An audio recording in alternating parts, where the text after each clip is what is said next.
Well, welcome to this week's session of our Integrating Bioinformatics Educational Series.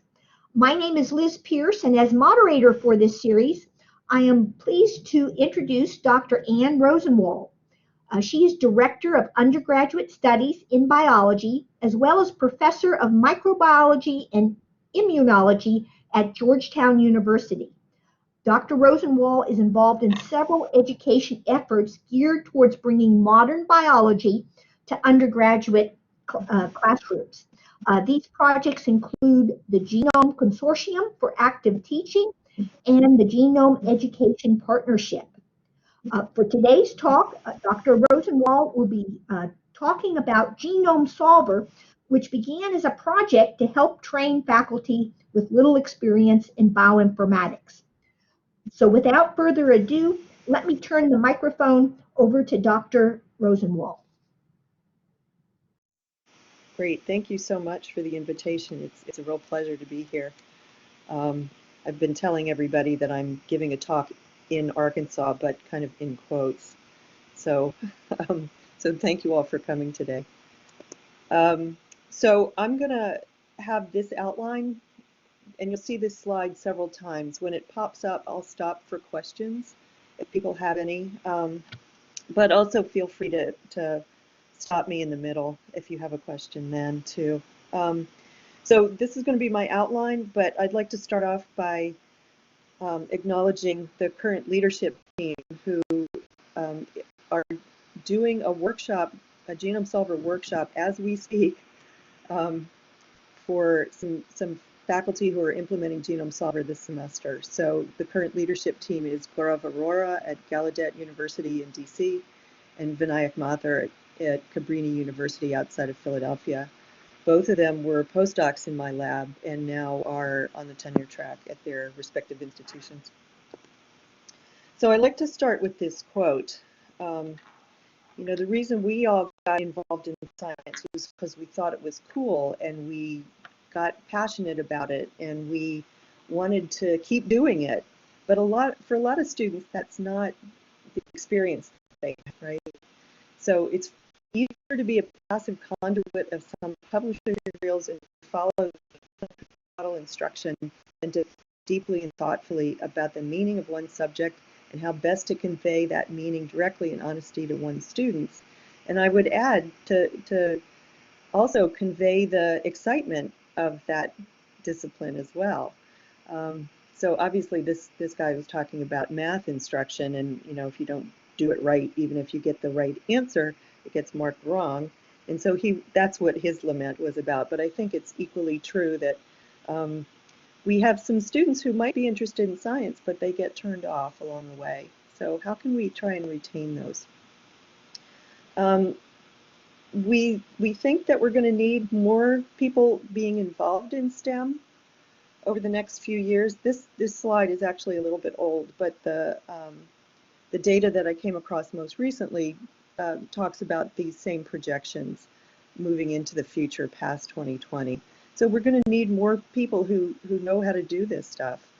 And we are also going to need more people who have the technical skills to do this stuff. So so how do we fix that? In terms of bachelor's degrees awarded STEM education, there's a little bit of an uptick here, but it's not huge, right? So are we going to be able to have the necessary individuals to fill the positions? And also these positions generally pay more than things in other fields. So it would be advantageous both for students and workers as well as these various industries to have more people who were educated in these realms. The other thing that we've been made painfully aware of this summer is the fact that there are still big diversity issues around the country, but also in STEM. You know, women are half of the people in the United States, and yet only 30% share of the people in STEM.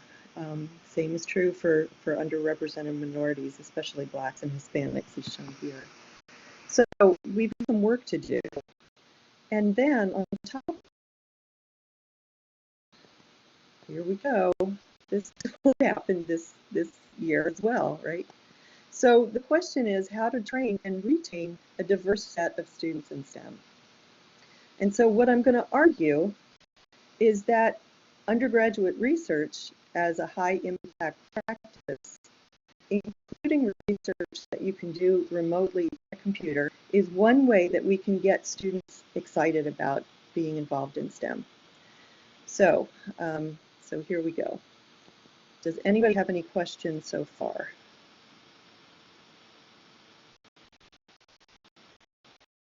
All right, moving on. So I'm going to talk about the history of Genome Solver, and then I'll finish up with where Genome Solver is today.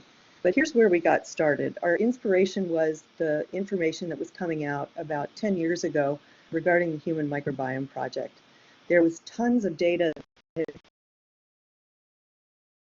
had been collected, waiting to be annotated.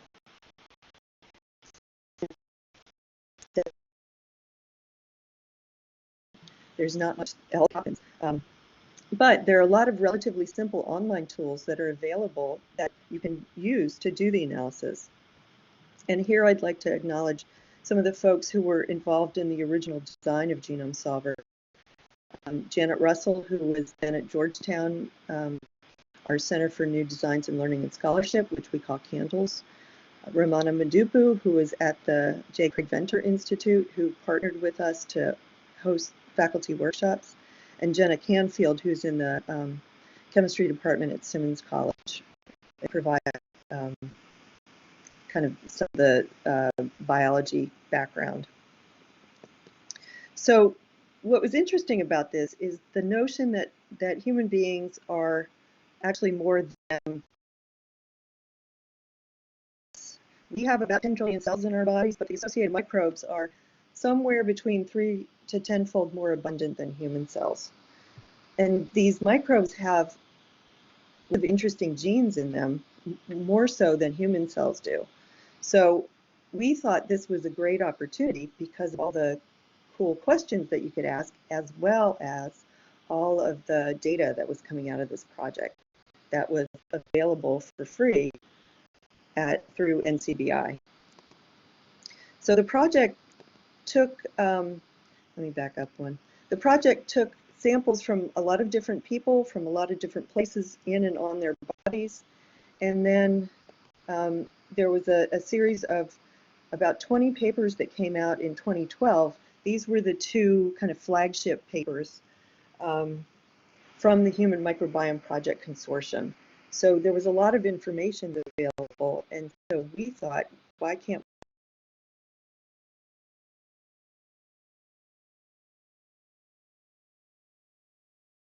that were asked are people unique with respect to their microbiomes? And this was a paper that came out from Noel Fire's lab that suggested that you could use microbial fingerprinting in a way to figure out if the keyboard was whose. Because here in this principal component graph, you could see that you could match up somebody's keyboard with what was on their fingers. So that was kind of cool. Some other questions: do different body sites have different microbiomes? How stable are the microbes in an individual time? Does the microbiome vary over the course of human development? We know now that as children make the switch from primarily milk to solid food, for example, their microbiome changes quite a lot. We also know now that babies. One of the interesting questions was, do microbes change upon development of disease? And there's some evidence to suggest that's true. And does a change result in disease? And there's some evidence now to suggest that that's also true. So we looked at this as an opportunity for faculty research and student learning. When I checked on the Integrated Microbial Genomes and Microbiomes database the other day, now there are 85,000 prokaryotes that have been sequenced. So there's tons and tons of data for us to wade in. There's lots of different kinds of samples, individual organisms, Some of those have been completed. Some of them are going to be in permanent draft stage. There's a lot of work looking at communities with 16S rRNA genes. More frequently these days, people are looking at whole metagenomes now, sequencing all the DNA in a particular sample. So as I said, these data are available in public databases, but much of it hasn't been deeply analyzed. So that's an opportunity for us. We can do lots of different kinds of original student research. We've used this to do both independent research projects as well as course-based undergraduate research. So, so really all you need for this kind of work is a computer with an internet connection. The problem we felt was that faculty might feel uncomfortable jumping in. Up until very recently, learning some bioinformatics and coding was not part of PhD programs in molecular biology or biochemistry or anything like that. So they might feel a little uncomfortable because they don't have the training, they don't know where to get the data, and they might not have support at their home institution. Not so much now, but when we first started the project, we had a lot of people saying, well, doing stuff on the computer, that's not real research. You have to be working at the bench or in the field. That's real research. So, so I think that issue is going away a little bit, but people still need to be trained. So our solution then was Genome Solver, and we were fortunate in earning 2 grants from the National Science Foundation in order to pursue the project. So this is a picture of our original website. It no longer exists, and I'll tell you where you can find our stuff later, because we have a new website now. But we thought that we could provide training on simple bioinformatics tools so that people could do this kind of work with their students. So in other words, this data fire hose is an opportunity. The students can get involved in genuine research projects, and they can learn interdisciplinary tools at the intersection of biology, math, and computer science. We're all looking for interdisciplinarity now. And they can develop hypotheses based on the genome information that they uncover. We have done some experiments with taking the genome information that students uncovered and then taking it into the wet lab. We annotated a salmonella genome early on. I had 8 senior thesis students working with me, and we made some predictions based on the genes that they found in the genome, and then checked to see if they could grow under those conditions. So we did some wet lab experiments along with. So we felt like this was a win for everybody, for bioinformatics experts, for faculty, and for students. So when we got started, the first grant funded a number of 2-day face-to-face workshops for faculty that we held at JCBI. And under those workshops, we trained about 150 faculty,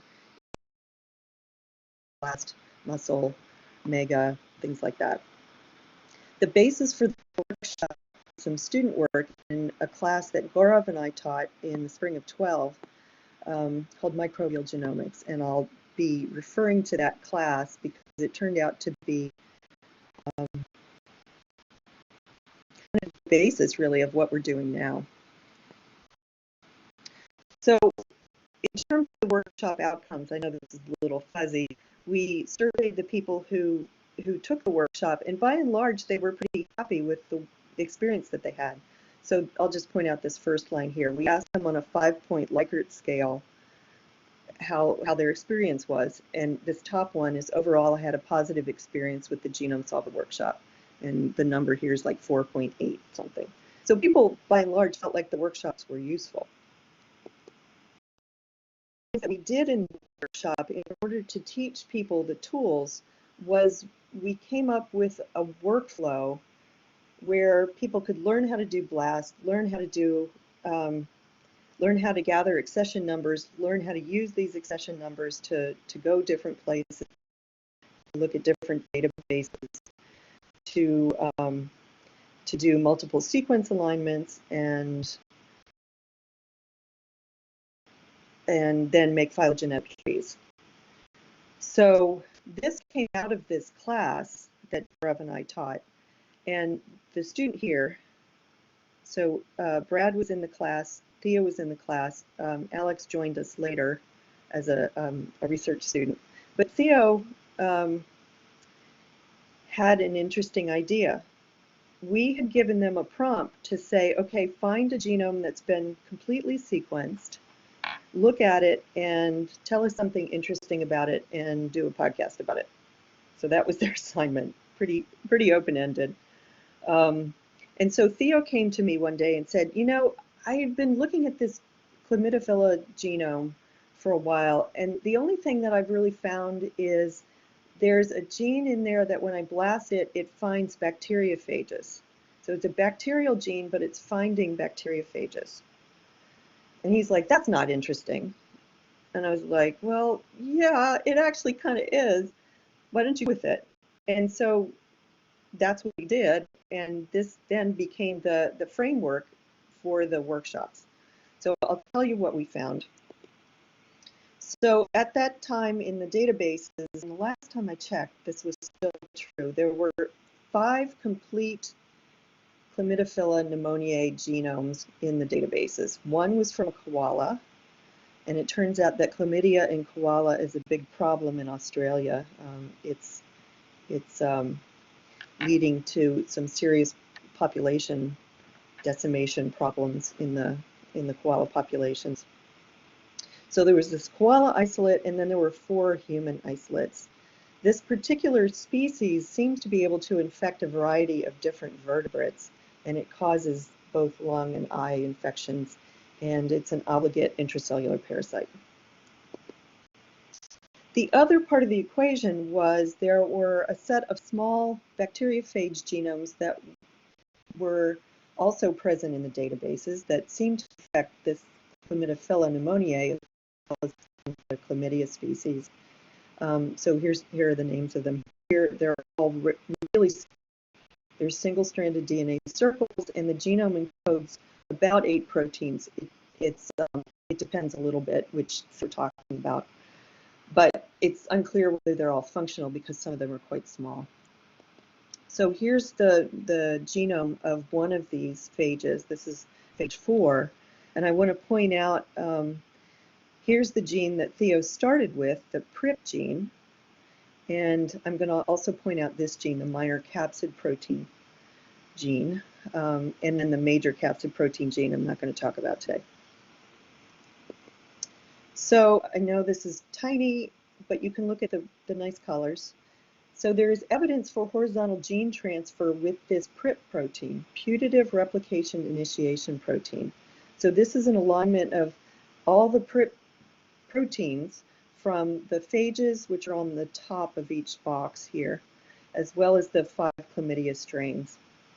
And you can see that there's this core region from here to about here, oops, sorry, that is contained in both the bacterial versions and the phage versions. The phages have a C-terminal extension and also have this big N-terminal extension. Sorry, I did that backwards. Wow, I teach biochemistry. This is the N-terminus up here, and this is the C-terminus down here. So, why is this gene in bacteria? We know that bacteria don't hold on to genes that aren't useful for something. So why is it there? When we made an alignment and then did a phylogenetic tree, what we can clearly see is that all of the phages are in one branch of the tree. All of the bacterial versions fall on another branch. So the other thing that we found was that when we take the region of the koala genome that has the PRIP gene, it has a little bit more phage DNA that is missing in these human sequences, the human infecting chlamydia sequences. So this was kind of our model about how we thought this happened over evolution. So this is the most parsimonious. Mammalian infecting Chlamydia pneumoniae got infected by Chlamydia phage, and the region from the minor capsid protein to PRIP got incorporated into the bacterial genome. And then at the division between the koala version and the human version, we found that the minor capsid protein gets lost, and then that rise to 4 different strains. Now, another thing that turned out to be interesting about this, these 4 human Chlamydophila pneumoniae strains are different from each other by genome sequencing, but the PRIP region is exactly the same down to the nucleotide. So that's another kind of strange finding. Why is it holding on to this so hard, and why isn't it subject to at least wobble changes in the genome? So we would like to do some genetics on this, but it's an intracellular obligate parasite, the bacteria, I mean, there's no genetic system in order to knock the PRIP gene out, for example, and test to see what happens. So I'll stop there for questions.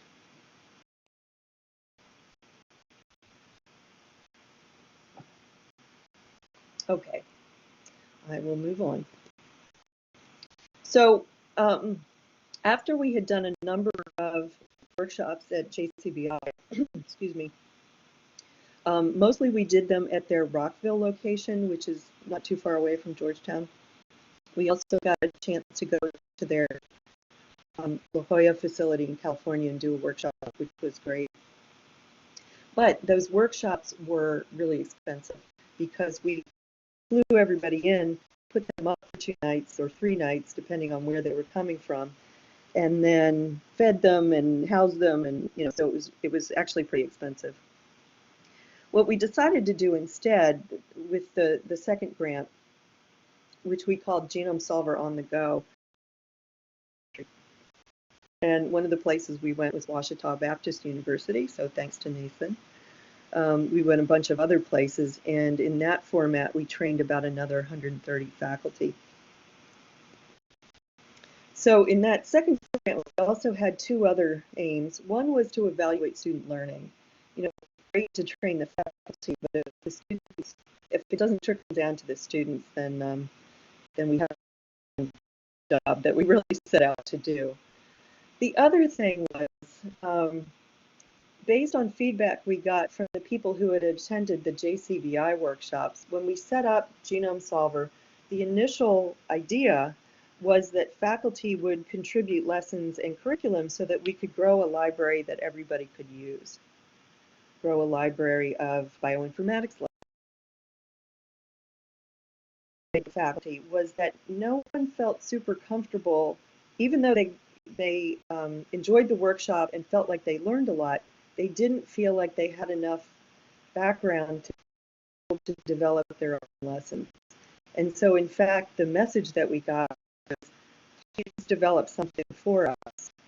And so we started to think about how we could make a science project for the community. So as part of this, I'll tell you another little piece of science. But first, let me tell you about the student learning. So we had several collaborators give students a pre and post test, and this was all under the auspices of the IRB that we had set up through Georgetown. There were a total of 640 students in the data set at 5 different schools. And the data are shown on this slide. What you can see is that for many of the questions on the quiz, they did better on the post-test than they did on the pre-test. These first 2 questions were kind of more basic biology questions. And these 2 questions dealt with synteny of genes across a chromosome, which we didn't have lessons for at that time. So, but by and large, for the rest of the other questions, they did substantially better on the post-test. So we felt like, yay, the students were learning something. That was good. So we seem to figure out how to do a project. So I'm going to tell you another little science story. And this started actually with the class again, that class that we did in 2012. And here's Brad again, Brad Murray, who, for his project in the class, had gotten interested in Helicobacter pylori. And so when he became one of the senior research students, he wanted to keep working on that. And he found this phage. Well, let me back up a second. Let me not talk about the phage just yet. So Helicobacter pylori is a common commensal of humans. Its presence can be associated with ulcers and gastric cancer, but interestingly, its absence in childhood is associated with development of asthma. It's known that there are at least two important virulence factors, CAG-A and BAC-A. So Brad got interested in this phage for some reason. I'm actually not remembering why he was interested in it, but he started thinking about the idea of following Theo's footsteps to see if there were any phage genes from this phage in Helicobacter pylori. So here are the details about this phage, PHP33. It's a much bigger virus. There are 27 open reading frames this time, and it's related to E. coli phage lambda. So Brad graduated, and then Alex took over the project. And what she found was, by doing a tremendous amount of work, there were at that time 335 Helicobacter genomes in GenBank, and she found that 121 of them contain at least some portion of PHP33, while 214 don't. So that's kind of interesting on its own, right? A large percentage of the strains have these phage-related sequences. But what was more important was that she found that these, what are called POGs, phage orthologous genes, POGs, are found more likely with CAG-A and BAC-A, these two virulence factors. So it's an interesting question to think about, are these phage genes also virulence factors, or are they tempering the virulence somehow? We haven't done anything more than bioinformatics at this point. So is this horizontal gene transfer? The idea that we're passing pieces of DNA back and forth between, in this case, bacteriophages and the bacteria. We know from a lot of work that this contributes to bacterial diversity, but in a way that's different from divergence. So one way to examine this is to look across a phylogenetic tree. If genes are being required by horizontal gene transfer, they won't be in specific clades, but instead will be found in individual branches. So Alex managed to find an existing clade of some of the strains that she had looked at, and then mapped which of the 27 genes from Helicobacter pylori phage were found in these bacterial strains. And you can see that things don't line up with the clade at all. So this seems to be from horizontal gene transfer.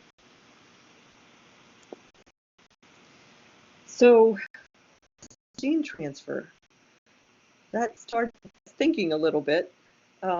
There are 10 different kinds of families of phages that depends on their DNA or their nucleic acid, whether it's DNA or RNA, whether it's single-stranded or double-stranded, whether it's circular versus linear, some definition based on whether it has membranes or not, whether it has a head-tail structure.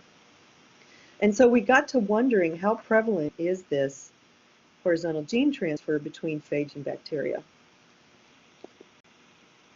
The reason this is interesting is that the virome is estimated to be even more diverse than the bacteria on which they prey. There's a lot of structural diversity, there's a lot of genetic diversity, and I think we're seeing a lot of that coming out of the C phages project that I think probably some of you are familiar with. And so our question now is, how does the virome influence evolution of bacteria and vice versa? So now we have the Genome Solver Community Science Project. All right, I'll stop here again and see if there are any questions.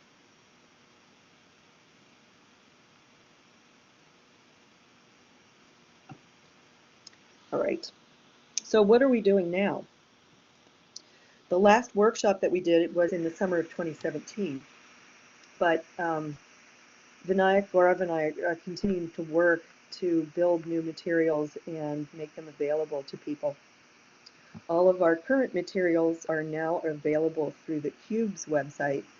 CUBES stands for Quantitative Undergraduate Biology Education in STEM, and there's a lot of terrific stuff on CUBES. Our Nibbles, I'm part of Nibbles as well, and the Nibbles resources are on CUBES. I'm part of another group called the Genomics Education Alliance, and we are building some nice RNA-seq lessons that are also available on the GEA part of CUBES. So there's a lot of cool stuff there. So we're also continuing some workshops. CUBES has a platform where you have remote meetings, and they call them Faculty Mentoring Networks, or FMNs. This is a semester-long engagement where people are trying to the material and then think about how they're going to implement it in their classroom. And so it's part learning, part sharing, and getting feedback on your stuff. We've also been doing some mini Genome Solver workshops for touch-up and reminders about things for people, especially important in the COVID era, now that people are having to turn to more online things to do with their students. Vinayak has done a bunch of summer boot camps for high school students, and we're also continuing to build some new lessons. So Gaurav has a nice new lesson on using to evaluate horizontal gene transfer, and I'll show you an example of that here in a sec. He's also developed some lessons using Cytoscape to look at networks of gene relationships. So here's an example that Gaurav did with his student Brian, looking at a phage that infects Listeria monocytogenes. And I know this is kind of a busy slide, but the point here is that the blue gene is in one place, and this more purple gene is in different places in different strains relative to the blue gene. So that can be useful when you're evaluating horizontal gene transfer. He also took the phage PRIP proteins and made a network out of them, and the strength of the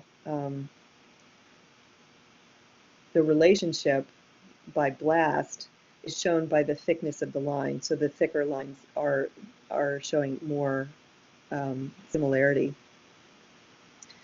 So you can do that. I had a student a couple of years ago, Min Wen, who was looking at a set of proteins that are annotated databases as the tape measure protein. And this is a phage protein that seems to be important for measuring the length of the tail for tailed phages. And so he put together this nice network slide. So clearly some of the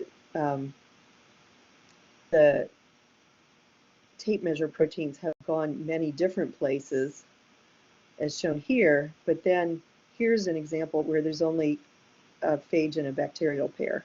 So there's lots of kind of different things that you can learn by kind of staring at these networks.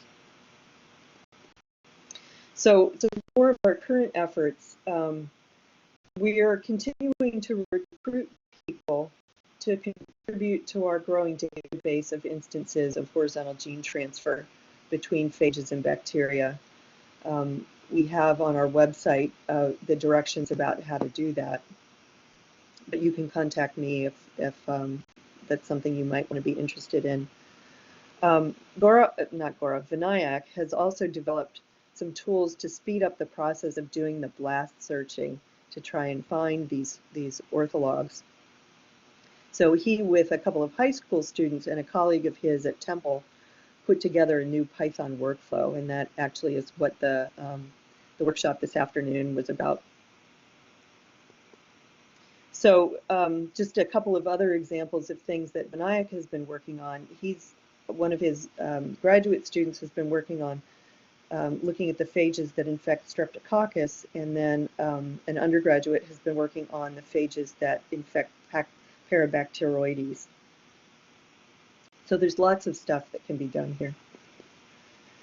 So in conclusion, I hope I've convinced you that it would be great to get more students interested in STEM. And we need to find ways to make education more equitable for everybody. One way, and there's some evidence to back this up, there's a nice paper by Gita Bangera and Sarah Brunel that came out a couple of years ago in CBE, Life Science Education. One way to do that is to get students involved in original research. And what I hope I've convinced you is that it's very possible to do bioinformatics research with all of this pre-existing data and the tools that are available on the web. And you need a computer with internet access, and you can go to town. So let me just acknowledge the folks who are on the team again. So Gaurav and Vinayak have really kept us going here in the last couple of years by making these new tools available and lessons available. I'd like to acknowledge Janet, Ramana, and Jenna again for their help in getting Genome Solver off the ground. I owe a big debt of gratitude to Cubes because they are hosting our website. And I'd also like to thank the National Science Foundation for funding the beginnings of Genome Solver. So I'll stop here, and if people have questions, I'll take them now. Oh, Dr. Rosenwald, thank you very much. Let me monitor the chat, or folks, if you'd like to use your microphones, we'd love to have some questions. I noticed on the list of participants, we have a number of our own graduate students from our joint UALR UAMS bioinformatics program. I'm curious for graduate students getting their PhD in bioinformatics and interested in pursuing academic careers. What are your thoughts? What is sort of the future of, for example, life science biology departments?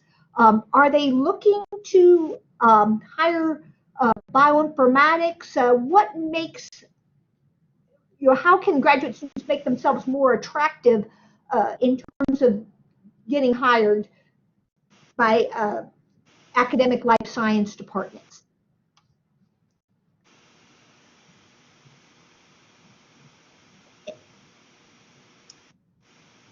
Liz, I don't know if you were asking me that. Yeah. Well, because you sound a little funny to me. Yes, well, the reason I was curious, we have a lot of bioinformatics go into industry and government research labs. So I was really curious how to encourage more of our bioinformatics students, how they can be more marketable for careers in colleges and universities teaching students. Oh, okay. Yeah, I don't know. Somehow you sound like a robot compared to the conversation we had before I started. Yeah, I mean, I think more marketable. I mean, I think you have to come with an interesting research project that you want to share with students. I think you have to have a project that is accessible on different levels for the students. I see that in the chat there how much training competence is required for students to get started with this. Actually, not a lot. I mean, Vinayak does it with high school students, and they're fine with it.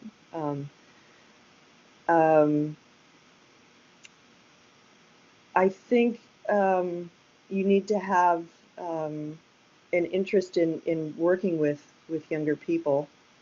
You know, that goes a long way to helping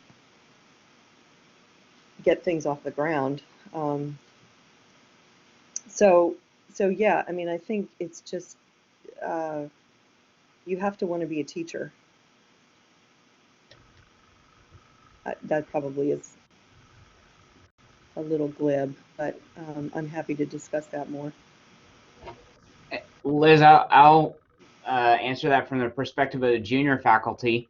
Having just been on the job market a couple of years ago, it seems like that bioinformatics is still sort of a big bonus, but it's not yet going to be required. But and I've talked to my department head about this. I think probably in the next 10 years, it's going to be somewhat required or just expected. Even now, a lot, I went to a computational neuroscience workshop last year or something, and I think I was the only person sort of in my age bracket with a lot of graduate students and postdocs who really didn't have a strong background in coding. And so I think I'm probably the very last tail of that generation that got away with not having that in graduate school. And like I agree, it's not something that was pushed heavily in graduate school. I sort of picked some up here and there with stats and reading some papers and things, but we didn't do a lot of it in my lab. And I'm seeing now that, by and large, most graduate students who are defending their dissertation now are using that regularly. Yeah, I would agree with that. I mean, in our department, I would say within really the last 3 years, everybody is having to know R and having to know how to manage big data sets. What we're talking about in Genome Solver is very much you can do one gene at a time. There's not a whole lot of coding that's required to do our project. So I think in that respect, it's pretty accessible for a lot of the students and the faculty. And we did that on purpose, right? You got to start somewhere. So. Do you find that the students who use this are more willing to engage with higher level coding skills, learning Python or R or something like that, or have you tracked that at all? Yeah, you know, some never move on from, you know, doing the plug and play kind of stuff. But like Alex, for example, when she was in my lab, I shouldn't make fun of her, but you know, the one time she went into the laboratory and tried to do something, she messed up and she's like, no, I don't want to do this. I want to go back to the computer.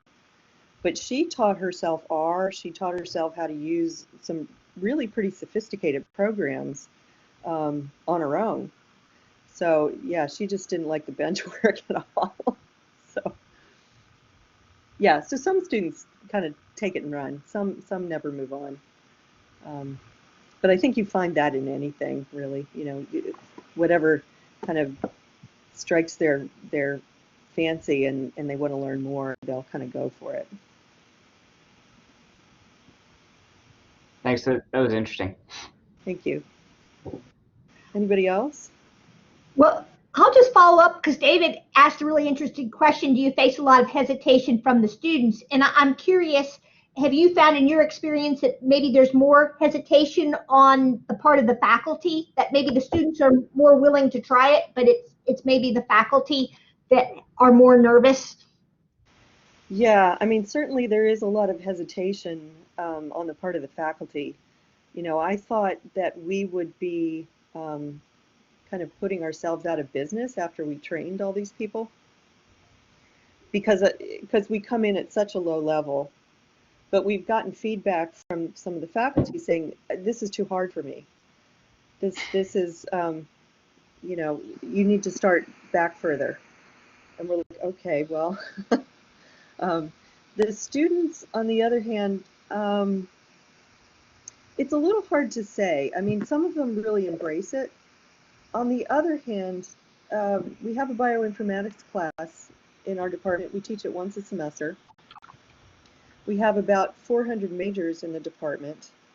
And that class usually gets an enrollment of about 16 or 20. So I think the students aren't choosing to take it.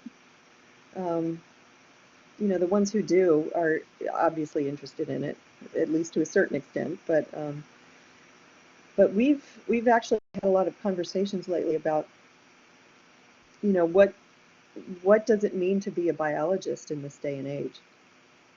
Do we need to make students um, take organic chemistry, for example? Should they be taking computer science instead?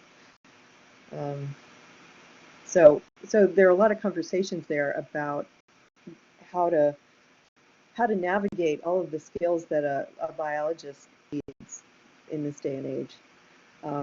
You know, as somebody who's near the end of my own career, I know that I need more computer expertise than I have.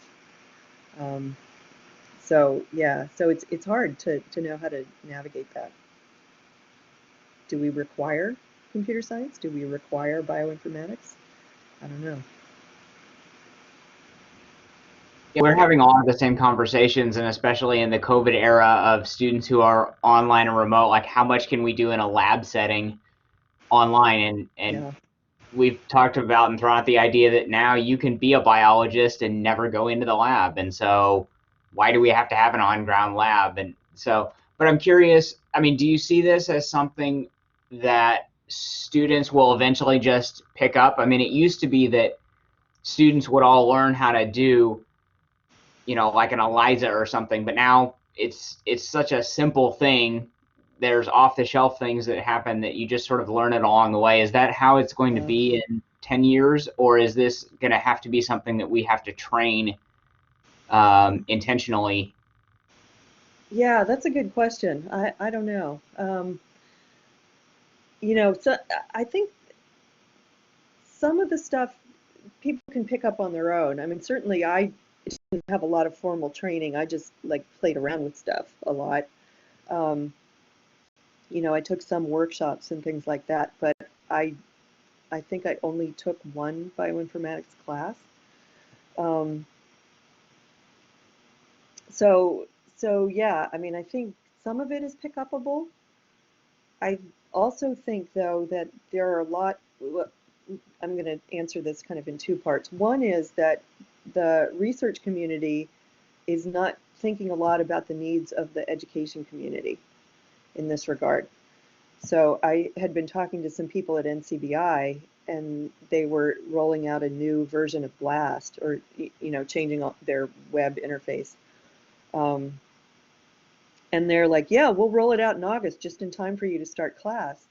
And I'm like, "No, faculty need a little time to actually get their stuff together, right?" And so, yeah, they don't really understand what the needs of the education community are.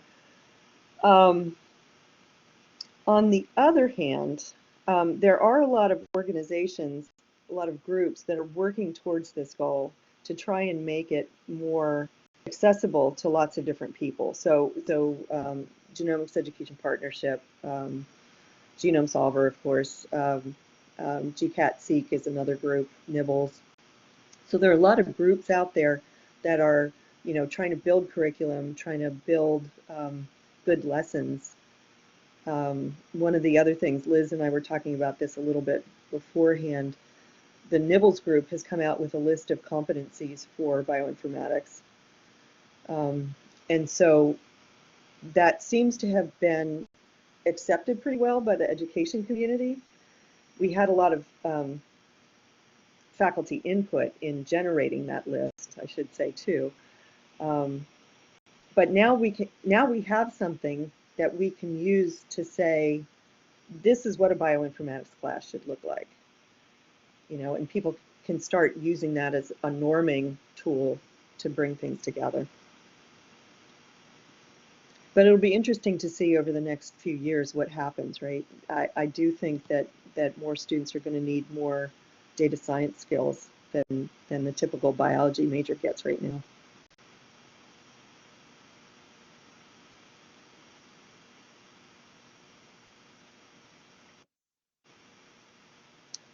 Do we see any human to bacteria gene transfer? We haven't looked, actually. We haven't looked for that. That's an interesting question.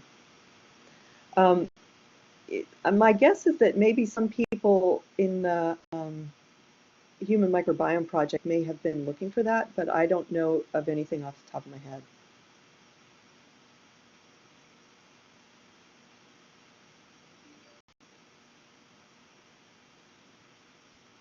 If I could just add to that question, I asked that because I was aware of some horizontal gene transfer. Essentially, I believe it is the Legionnaire's disease, apparently has taken up several human genes and expresses those, and also gonorrhea. And I was curious if you knew of any others. No, I don't. Yeah, that's cool. Actually, in cell biology yesterday, speaking of weird things, one of the students showed me a paper that said that, what was it, some kind of sea slug takes up chloroplasts and then is photosynthetic, which I thought was weird. So SK asked, does your school provide enough computational resources for students to work on projects, or should it be from the individual PIs? Well, for our project, you just need a computer and the internet. So most of our students have laptops. I know that's not the case everywhere, but most of our students do. We don't, for most of the stuff that we do, we don't require like server space or anything. We can run things on laptops by and large. So